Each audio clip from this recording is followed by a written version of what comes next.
ঠিক আছে, আমি ইউটিউব চেনেলটোলৈ পুনৰবাৰ স্বাগতম জনাইছোঁ। আমি লাষ্ট ভিডিঅ'ত আমি 20টা কুৱেশ্যনলৈকে আলোচনা কৰিছিলোঁ। তো এয়াই আছিল আপোনালোকৰ কাৰণে হোমৱৰ্ক। তো আজি আকৌ 10টা কুৱেশ্যন আজিৰ অন্তিম কুৱেশ্যন আমি আৰ্ট এণ্ড কালচাৰৰ একেবাৰে ইম্পৰ্টেণ্ট কুৱেশ্যন আমি লৈ আহিছোঁ। গতিকে ভিডিঅ' সম্পূৰ্ণ চাব, চেনেলটো ছাবস্ক্ৰাইব কৰিবলৈ নাপাহৰিব। চাওক, এই ভিডিঅ'ত আমি আলোচনা কৰিবলৈ গৈ আছোঁ আৰ্ট এণ্ড কালচাৰৰ ইম্পৰ্টেণ্ট কুৱেশ্যন। গোটেইখিনি আমাৰ প্ৰিমিয়াম কোৰ্চৰ পৰা লোৱা আহিছে, যিটো আমি ফ্ৰীত আমি ইয়াতে উপলব্ধ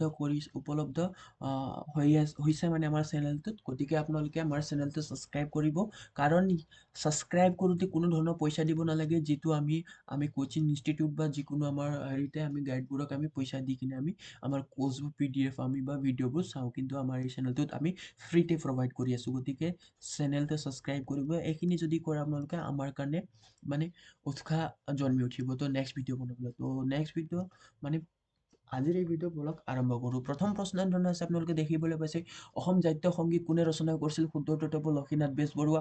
নেক্সট প্ৰশ্ন ধৰণৰ আছে, চাওক, আজিৰ প্ৰথম উপন্যাস, অসমীয়া উপন্যাসখনৰ নাম কি আছিল বুলি অসমীয়া উপন্যাসখনৰ নাম কি বুলি সুধিছে। What is the first name of the Assamese novel? তো ইয়াৰ শুদ্ধ উত্তৰটো হ'ব মিৰি জীয়ৰী। মিৰি জীয়ৰী হ'ল প্ৰথম এছামিজ উপন্যাস বা নভেল। ইয়াৰ পিছত নেক্সট প্ৰশ্ন ধৰণৰ আছিল, অসম চৰকাৰে গড় দিৱস হিচাপে কেতিয়া পালন কৰে বুলি সুধিছে। ইয়াৰ শুদ্ধ উত্তৰটো আমি সকলোৱে জানো, 22 ছেপ্টেম্বৰ তাৰিখে আমি গড় দিৱস হিচাপে আমি পালন কৰোঁ। তো একেবাৰে important question, very important question হয়, আপোনালোকে নোট কৰি ৰাখিব। তো ইয়াৰ পিছত নেক্সট প্ৰশ্ন ধৰণৰ আছে, আপোনালোকে দেখিবলৈ পাইছে, চাওক, মাদাৰ গডেছ কামাখ্যা গ্ৰন্থৰ ৰচক কোন? ইয়াতে বানান ভুল হৈছে, মাদাৰ গডেছ। তো গ্ৰন্থ এনেকুৱা হ'ব, মাদাৰ গডেছ মা কামাখ্যা গ্ৰন্থখনৰ নাম ৰচক কোন বুলি সুধিছে। ইয়াৰ শুদ্ধ উত্তৰ হ'ব doctor Banikanta Kakati. Doctor Banikanta Kakati mother goddess বুলি গ্ৰন্থ আলোচনা কৰিছিল বা লিখিছিল। নেক্সট প্ৰশ্ন ধৰণৰ আছে, চাওক, জাতীয় লোকসকলক বুজাবলৈ কোনে প্ৰথমে আদিবাসী শব্দটো ব্যৱহাৰ কৰিছিল? ঠেক্কাৰ বাপ্পা। একেবাৰে ইম্পৰ্টেণ্ট কুৱেশ্যন আহিব পাৰে, প্ৰশ্নত আহিব পাৰে, তো নোট কৰি গৈ থাকিব। নেক্সট প্ৰশ্ন ধৰণৰ আছে, চাওক, 26 নম্বৰ, পৃথিৱীৰ সৰ্ববৃহৎ ভাষাগোষ্ঠী হ'ল ইণ্ডো ইউৰোপীয় ভাষাগোষ্ঠী।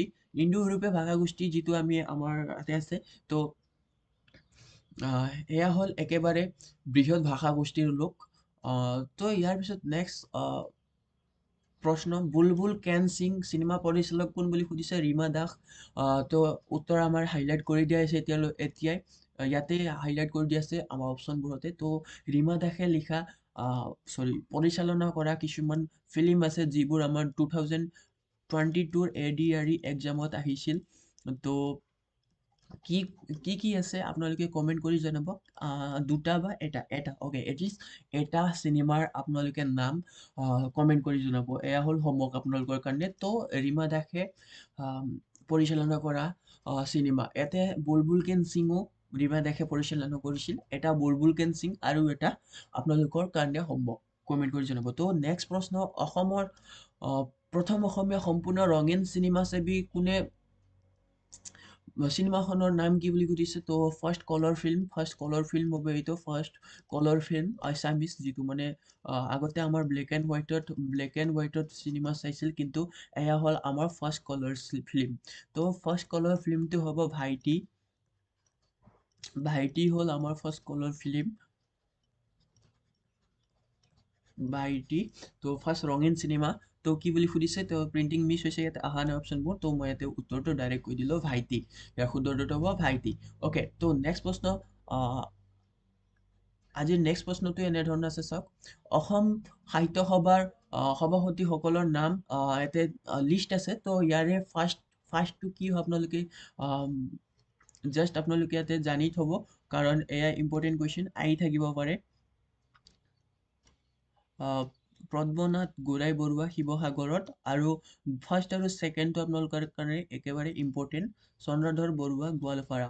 অ'কে, তো ইয়াৰ লগতে এই লিষ্টটো আমি প্ৰভাইড কৰিম আমাৰ টেলিগ্ৰামত বা ডেছক্ৰিপশ্যনত লিংক আছে, আপোনালোকে গৈ তাৰ পৰা এইখিনি গোটেইখিনি আমাৰ ইয়াতে লিষ্ট আছে সাহিত্য সভাৰ সভাপতিসকলৰ। তো আপোনালোকে ইয়াতে প্ৰভাইড কৰা যাব। তো আজিৰ অন্তিম প্ৰশ্নটো এইটো আছিল তো চেনেলটো ছাবস্ক্ৰাইব কৰিছে দেন আপোনালোকৰ কাৰণে বহুত বহুত ধন্যবাদ জ্ঞাপন কৰিছোঁ নেক্সট ভিডিঅ' আমি অতি সোনকালে আনি আছোঁ নেক্সট ভিডিঅ'ত আপোনালোকে পাব ইয়াত মই দেখুৱাই দিছোঁ জাষ্ট অ'কে ইতিহাসৰ কিছুমান ইম্পৰ্টেণ্ট কুৱেশ্যন পাব চাওক বহুতখিনি ইম্পৰ্টেণ্ট কুৱেশ্যন আছে আমাৰ ইয়াতে তো আপোনালোকে এই গোটেইখিনি ভিডিঅ'ৰ দ্বাৰা পাব গতিকে চেনেলটো ছাবস্ক্ৰাইব কৰি ৰাখিব নতুন ভিডিঅ' আহিলে আপোনালোকে গম পাব পাৰিব ইউটিউবৰ দ্বাৰা এই গোটেইখিনি আমি ফ্ৰীতে এভেইলেবল কৰাইছোঁ কোৰ্চ গতিকে ভিডিঅ' সম্পূৰ্ণ চালে যদি ইয়ালৈকে যদি চাইছে আগৰবাৰ কৈছোঁ ছাবস্ক্ৰাইব কৰিবলৈ ছাবস্ক্ৰাইব কৰোঁতে কোনো ধৰণৰ পইচা দিব নালাগে তো সেইখিনি ফ্ৰী হয় আজিলৈ ইয়াতে এৰিছোঁ নেক্সট ভিডিঅ' আমি ইতিহাসৰ লৈ আহিম থেংক ইউ